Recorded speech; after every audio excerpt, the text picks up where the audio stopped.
Tugas Sejarah Kerajaan Medang Kamulan.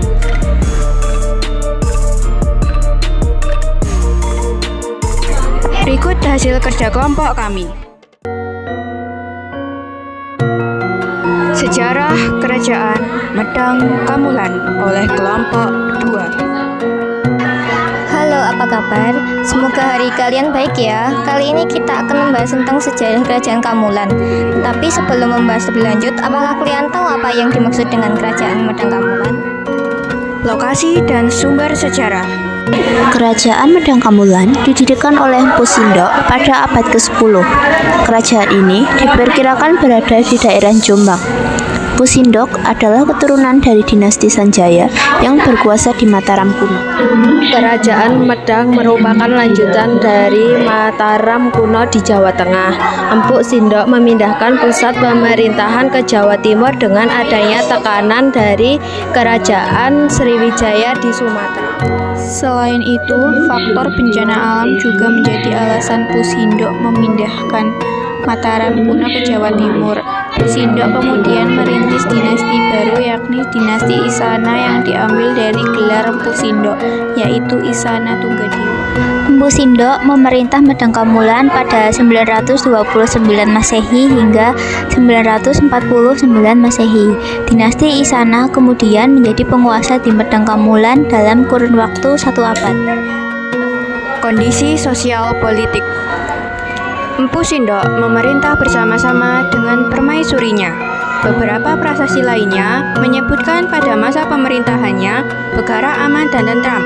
Meskipun menganut Hindu aliran Siwa, ia tetap menaruh toleransi yang besar terhadap agama lain. Misalnya, ia menganugerahkan desa Wanjang sebagai hadiah kepada seorang bujangga bernama Sri Sambara Suryawarana yang telah berjasa menulis kitab Buddha aliran Tantrayana berjudul Sanhyang Kamahayanikan.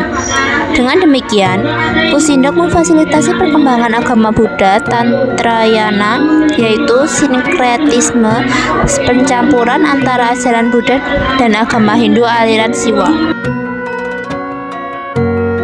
Penguasa Medang setelah Mpu Sindok adalah berturut-turut Sri Inyatungawijaya, Sri Mangkutawangaswardhana, Dharmawangsa, punya saudari bernama Mahendradatta, dan Airlangga. Dharmawangsa pernah menyerang Sriwijaya pada tahun 1900 Masehi dan menguasai pesisir pantai Sriwijaya sehingga hubungan Sriwijaya dengan dunia luar terputus.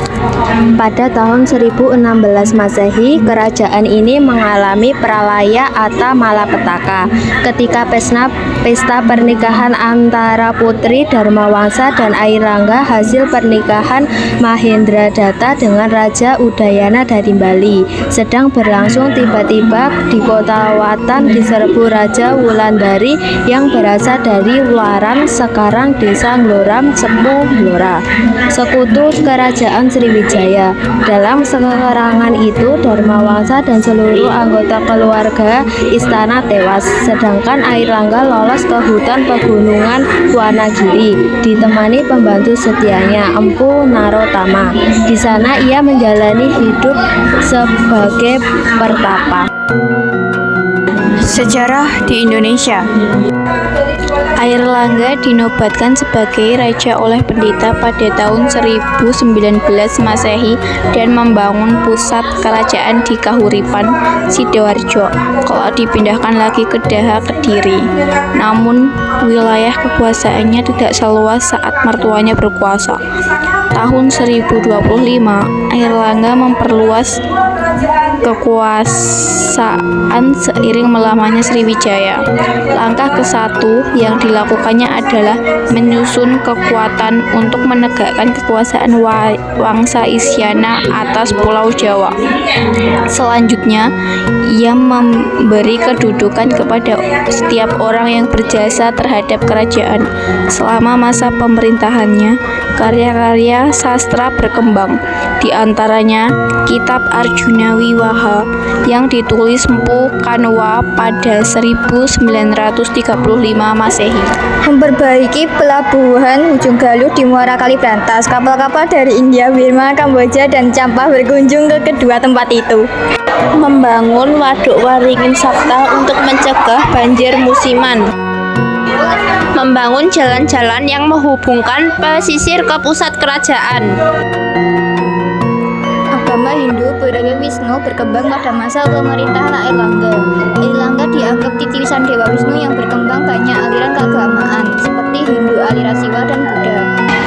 Sebelum mengundurkan diri sebagai raja, Airlangga membagi dua kerajaannya kepada dua putranya, yaitu Kerajaan Jegala pada Mapanji, Gerasakan dengan ibu kota Kahuripan, dan Kerajaan Panjulu atau Kediri kepada Sri Samarawijaya dengan ibu kota Daha.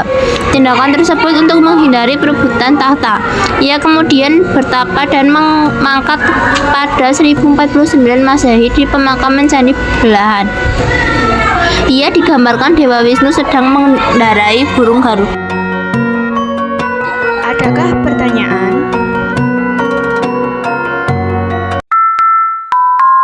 Sekian video dari kelompok kami. Thank you.